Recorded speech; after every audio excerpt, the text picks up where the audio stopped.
नमस्कार, एक बार फिर स्वागत है आपका आप ही के चैनल एजुकेशन बाय डॉक्टर शमा के इस नए संस्करण में। पिछली कक्षाओं में हमने एनसीईआरटी क्लास 12 हिस्ट्री सब्जेक्ट के पहली बुक जो थी उसके चारों चैप्टर्स की समरी आपको दी थी। आज हम भाग 2 की जो चैप्टर्स हैं उनकी समरी देंगे। एनसीईआरटी 12th क्लास हिस्ट्री के पार्ट 2 में टोटल 5 जो है चैप्टर हैं।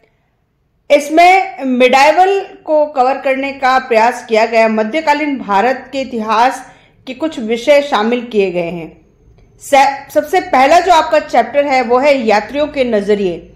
इसमें मेनली जो है वो 3 यात्रियों का दे रखा है, उसका जो है परिचय दे रखा है, उसने भारत के बारे में क्या क्या लिखा, उसकी बुक्स के बारे में लिखा है, जिसमें सबसे पहले अल-बरूनी, इब्न बतूता और बर्नियर का विवरण दिया है।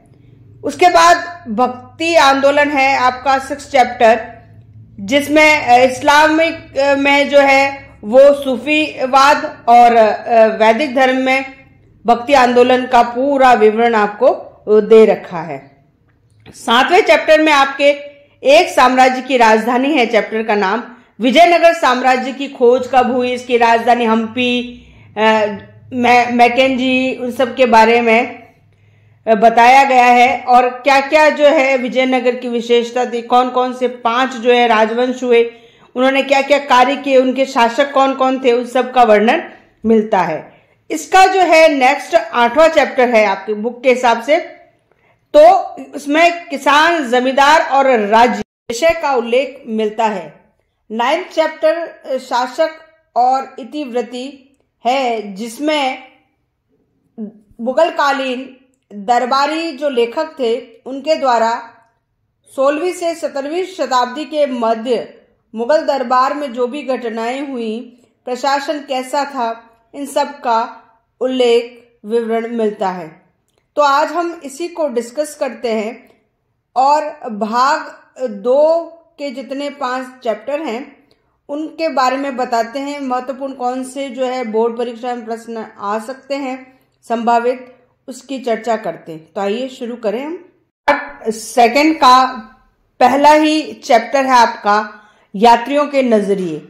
समाज के बारे में उनकी समझ 10वीं से 17वीं शताब्दी, 10th सेंचुरी से 17th सेंचुरी के बीच जितने भी ट्रेवलर्स इंडिया में आए, उन्होंने इंडिया के बारे में क्या लिखा, उन सब के विषय में इसमें बताया गया है।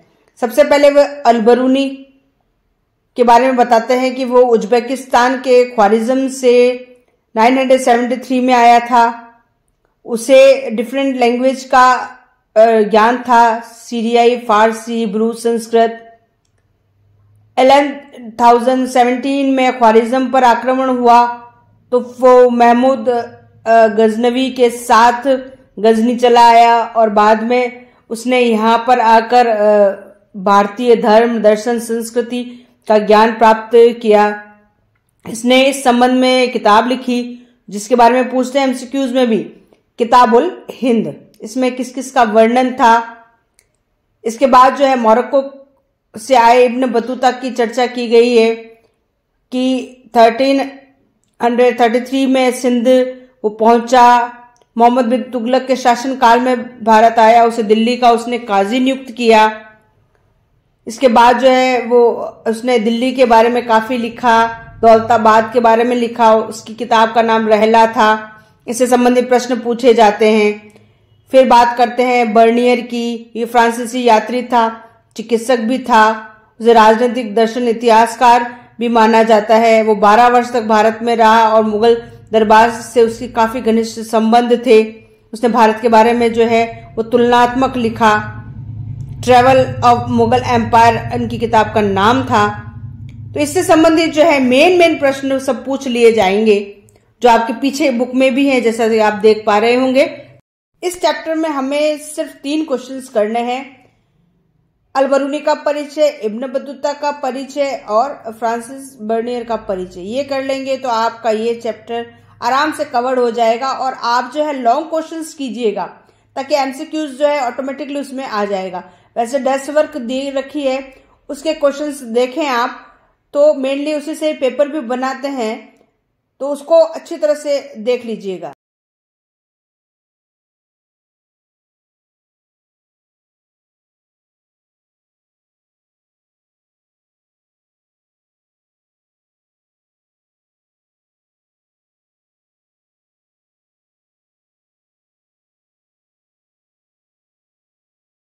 भाग 2 का दूसरा चैप्टर और ऐसे 6 चैप्टर है भक्ति सूफी परंपरा, धार्मिक विश्वासों में बदलाव और श्रद्धा ग्रंथ, 8वीं से 18वीं शताब्दी के बीच का। अब आप इसमें अच्छी तरह से एक बात समझ लिए कि भक्ति जो है वो परंपरा का संबंध सीधा वैदिक धर्म से है, कि जो वैदिक धर्म में जो बुराइयां थी उसको दूर करने के लिए कुछ जो है संत सामने आए और उसमें जो भी सुधार हुए वो भक्ति परंपरा के अंतर्गत आते हैं। सूफी परंपरा का सीधा संबंध इस्लाम धर्म से है। इस्लाम धर्म में जो बुराइयां थी उनका जिन्होंने विरोध किया वो संत जो है सूफी कहलाए। आपको ये बात ध्यान रखनी है, तभी हम जो है प्रश्न का उत्तर अच्छी तरह दे पाएंगे। इसमें जो है सबसे पहले वैदिक धर्म की चर्चा की गई है, भक्ति आंदोलन की चर्चा शुरू की गई है, जिसमें भक्ति परंपरा की सगुण और निर्गुण भक्ति परंपरा का उल्लेख है। सगुण का मतलब होता है विशेषण सहित, जहां डायरेक्ट कृष्ण जी, राम जी, इन सब का जो है वो अवतार की बात की जाती है, वहां हम सगुण भक्ति का नाम देते हैं। और निर्गुण भक्ति जिसमें निराकार ईश्वर की भक्ति की जाती है, जिसमें कबीर मेनली आते हैं, वो मूर्ति पूजा में विश्वास नहीं करते। फिर इसमें आपको जो है वो तमिल के अलवार और नयनार संतों के विषय में चर्चा की गई है। अब अलवार वे संत थे जो विष्णु की पूजा किया करते थे, और नयनार वो थे जो शिव की उपासना किया करते थे। फिर इसमें जो है जाति के प्रति दृष्टिकोण जो है वो बताया गया है, जातिवाद क्या था। फिर स्त्री भक्ति जो है वो विदुषियां हुई हैं, उनके बारे में अंडाल का विशेष जो है उल्लेख मिलता है, एमसीक्यूज में पूछते हैं। फिर राज्य के साथ संबंध में बौद्ध धर्म और जैन धर्म की यहाँ पर चर्चा की जाती है। कर्नाटक के शैव जो है वीर शैव परंपरा का उल्लेख मिलता है। बसवन्ना का बहुत एमसीक्यू में आता है कि किसने की थी इसकी स्थापना, वीर शैव परंपरा की, है ना। फिर उत्तर भारत में धार्मिक उफान की बात की जाती है, जिसमें जो है नाथ, जोगी, सिद्धि नाम के धार्मिक नेताओं का उल्लेख मिलता है, उसको आपको याद रखना है। फिर शासकों और शासितों के धार्मिक विश्वास की बात की जाती है ना। फिर इस्लाम धर्म की बात आ जाती है कि 5 उनके कौन से सिद्धांत थे, वो आपको याद रखने हैं। उसके बाद जो है सूफी मत का विकास कैसे हुआ, खानगाह किसे कहते हैं, सिलसिला क्या है। खानगाह वो जहां पर सूफी संत रहते थे, बाद में उनकी डेथ हो गई वहां पर, तो वहां पर उनके जो है वो दरगाह बन गई। सिलसिला उनकी परंपरा को कहते हैं। सूफी परंपरा में आपको मेनली जो है निजामुद्दीन औलिया, जिनकी दरगाह दिल्ली में है, उनके बारे में विशेष पढ़ना है। फिर चिश्ती परंपरा के सूफी संत ख्वाजा मोइनुद्दीन चिश्ती, जिसे गरीब नवाज कहते हैं, उनके बारे में पढ़ना है। उसके बाद भाषा और संपर्क आ जाता है कि चिश्तियों ने स्थानीय भाषा में अपने उपदेश दिए। फिर सूफी और राज्य के संबंध कैसे थे, शासकों ने उन्हें संरक्षण दिया। आगे आपका आ जाता है नवीन भक्ति पंथ, जिसमें कबीर की बानी, ये इंपॉर्टेंट है। कबीर जिसके उसमें जो है कबीर बीजक, उनका उल्लेख मिलता है। कबीर के बारे में जितने भी जो है एक आप नोट्स बना लें, 10 फैक्ट भी नहीं है टोटल उसमें। फिर उसके बाद बाबा गुरु नानक के बारे में, जो सिख धर्म के प्रवर्तक थे, उनके विषय में आपको पढ़ना है कि उनका जन्म जो है 1469 में हुआ था, वो किस परिवार से थे, मूर्ति पूजन का उन्होंने विरोध किया, मेनली निर्गुण भक्ति से वो थे। गुरुबाणी के बारे में, खालसा पंथ की स्थापना गुरु गोविंद सिंह ने की, ये भी आ सकता है। फिर भक्त संत मीराबाई के बारे में आपको जो है वो याद कर लेना है कि मेवाड़ के शिष्योदय कुल से वो संबंध रखती थी। पति के मृत्यु के बाद वो कृष्ण भक्ति में लीन हो गई। ये सब आपको शंकर देव के बारे में, जो असम के वैष्णव धर्म के प्रमुख प्रचारक थे, उनके बारे में आपको पढ़ना है। सूफी परंपरा में जो है बेशरा बाशरा के बारे में पढ़ना है। है ना, तज़किरात के बारे में पढ़ना है। बस ये मेन जो है इसके पॉइंट्स हैं, जिसको आप अच्छी तरह से देख लें। आपके डेस्क वर्क में भी मिल जाएगा, आपकी बुक में भी अच्छी तरह से मिल जाएगा। ये पॉइंट्स देख लेंगे तो फिर आपको इस चैप्टर में कोई समस्या नहीं आएगी। आपको कबीर जो है सगुण और निर्गुण भक्ति के संत देखने हैं। सूफीवाद में निजामुद्दीन औलिया ख्वाजा मोइनुद्दीन चिश्ती के बारे में पढ़ना है। मीराबाई, कबीर, गुरु नानक, शंकर देव, इसके बारे में आपको मुख्य रूप से पढ़ना है। यहीं से प्रश्न आएंगे। करते हैं 7वें चैप्टर की एक साम्राज्य की राजधानी विजयनगर 14वीं से 16वीं शताब्दी के बीच। अब विजयनगर साम्राज्य की स्थापना कब हुई, इसका जो है विघटन कब हुआ, इसकी राजधानी कौन सी थी, राय नायक सुल्तान कौन हुआ करते थे, इसके प्रमुख राजवंश कौन से हैं, इसके विषय में आपको इस चैप्टर में पढ़ना है।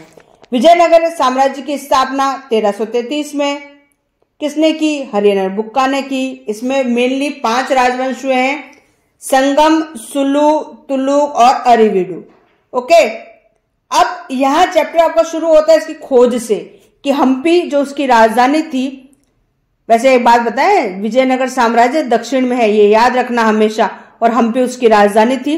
1800 में कॉलन मैकेंजी ने, जो एक पुरातत्वविद थे, उन्होंने इसकी खोज की थी। मैकेंजी ईस्ट इंडिया कंपनी में लगे हुए थे, तो उन्हें जो कुछ अवशेष मिले तो आपने जो इसकी खोज शुरू की। एमसीक्यूज में काफी पूछते हैं इस चीज को। फिर राय, तो राजा को विजयनगर में राय कहते थे। नायक कौन होता था? कि अधिकारी हुआ करता था। शासक और व्यापारियों के बारे में बताया, शासक कैसे होते थे, व्यापारी कैसे होते थे, इसके विषय में। कि पहला ही जो राजवंश कौन सा था, मैंने बताया आपको, संगम। संगम कौन थे? हरियाणा बुक्का, जिसने साम्राज्य की जो स्थापना करी है, उनके पिता थे संगम, और उन्हीं के नाम से जो है उन्होंने इस वंश की स्थापना की। उसके बाद जो है वो कृष्णदेव राय के बारे में काफी आता है। वो किस वंश से था? तो वो जो है तुलुक वंश से था। कृष्णदेव राय इसका प्रमुख विजयनगर साम्राज्य का शासक माना जाता है। 1512 तक तुंगभद्रा और कृष्णा नदी के बीच में जो है उस क्षेत्र को उसने अपने अधिकार में किया। इन्होंने कई जो है वो मंदिरों का निर्माण करवाया। विजयनगर साम्राज्य का पतन जो है वो तालीकोटा का युद्ध, जिसे राक्षस तंगड़ी का युद्ध भी कहते हैं, जो 1565 में हुआ, उस युद्ध में उसका पतन हो गया। विजयनगर, अब ये कहते हैं तालीकोटा युद्ध किनके बीच में हुआ?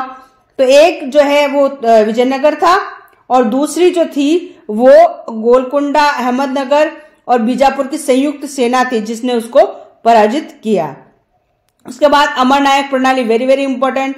जैसे कि एकता प्रणाली होती है, वेतन के बदले में अधिकारियों को भूमि का टुकड़ा दिया जाता था, वैसे ही जो है विजयनगर में ये अमरनायक प्रणाली थी, जिसमें अधिकारियों को वेतन के बदले में भूमि दी जाती थी, और उससे जो भी टैक्स आता था, राजस्व आता था, उससे वो अपना जो है खर्च चलाते थे। उसके बाद में विजयनगर का जल प्रबंधन कैसा था, सुरक्षा के लिए क्या क्या थे, शहर केंद्र कैसा था, राजकीय केंद्र क्या, सबसे इंपॉर्टेंट महानवमी डिब्बा क्या था, है ना। तो इन सब के बारे में, ये एक सभागार था, सभागार मंडल की तरह था, जहाँ सारे उत्सव मनाए जाते थे। राजकीय केंद्र के बारे में आ गया, धार्मिक केंद्र के बारे में, गोपुरम और मंडलम क्या होता है, मंदिर का प्रवेश द्वार गोपुरम होता है।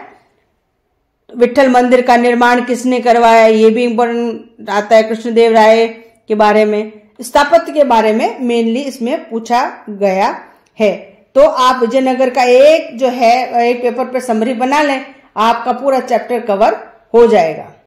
बात करते हैं 8th चैप्टर की, किसान, जमींदार और राज्य, कृषि समाज और मुगल साम्राज्य 16वीं से 17वीं शताब्दी के बीच। इस चैप्टर में कुछ नहीं है, सारा ही कृषि व्यवस्था मुगल काल में कैसी थी और इसकी जानकारी किससे मिलती है।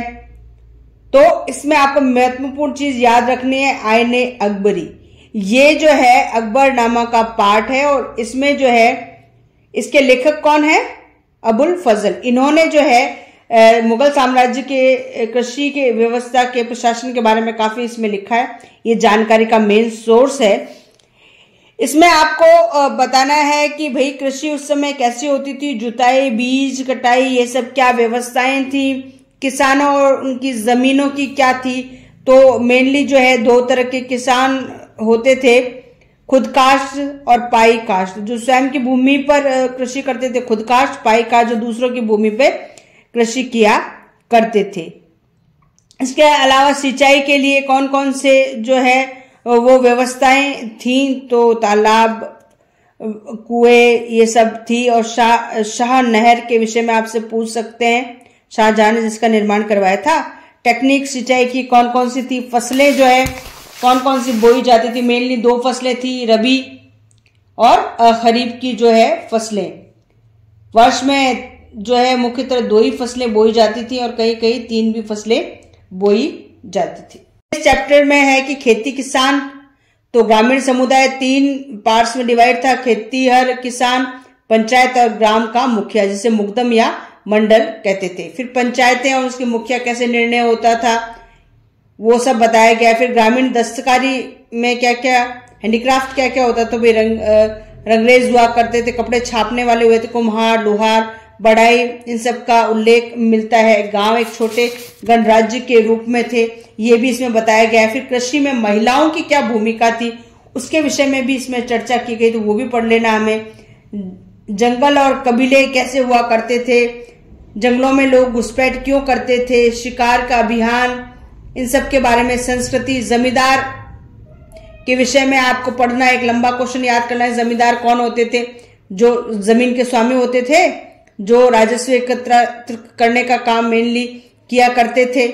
उनकी पावर्स कौन सी थी वो देखना है आपको। सोशल स्ट्रक्चर, सामाजिक स्थिति कैसी थी उस टाइम पीरियड की, और जमींदारों का क्या योगदान था। भू राजस्व के बारे में आपको इंपॉर्टेंटली पढ़ लेना है कि भू राजस्व प्रणाली कौन कौन सी थी, कर का निर्धारण कैसे होता था, ये देखना है आपको। इसकी जो व्यवस्थाएं थी उसके विषय में आपको देख लेना है। अकबर के शासनकाल में भूमि जो है वो 4 भागों में विभाजित थी, पोलर, पोर्ती, चच्चर, बंजर, है ना। तो पोलर भूमि जो हर साल बोई जाती थी, पोर्ती यानी जो 1 वर्ष में होता गैप से होता था, चच्ची 3 साल, बंजर जहां खेती होती ही नहीं थी। इसके बाद आपको अमीर के बारे में पढ़ना है। ये एक सरकारी कर्मचारी होता था, है ना, जो कानून व्यवस्था का ध्यान रखता था। फिर राजस्व वसूल करने की प्रणालियां आपको, कणकुल प्रणाली, बटाई प्रणाली, खेत बटाई, लाग बटाई, इसके बारे में। सबसे इंपॉर्टेंट क्वेश्चन, मनसबदारी व्यवस्था क्या थी। मुगल प्रशासनिक व्यवस्था के शीर्ष अधिकारी जो होते थे उन्हें मनसब दिए जाते थे वेतन के बदले में, और उनसे जो आय होती थी उनसे वो सेना भी रखते थे और अपना खर्चा भी चलाते थे। फिर आपको चांदी का बहाव है कि चांदी उस समय बहुत महत्वपूर्ण हुआ करती थी, है ना। अबुल फजल की आयन अकबरी के विषय में आपको जो है वो पढ़ना अवश्य है। ये किताब है जो अकबर के टाइम पीरियड में उसके जो है राजकवि अबुल फजल ने लिखी थी, जो मुगल कालीन जो है राजस्व व्यवस्था, उसके संगठन, सेना प्रशासन के विषय में जानकारी का महत्वपूर्ण सोर्स है। आईने अकबरी 5 भागों में विभाजित है, ये भी आपको पढ़ना है। तो मुगल कालीन कृषि व्यवस्था के बारे में 3 पेपर आप जो है वो नोट्स बना लें, वो सफिशिएंट होंगे आपके इस पूरे चैप्टर के लिए। तो यही से प्रश्न आएंगे।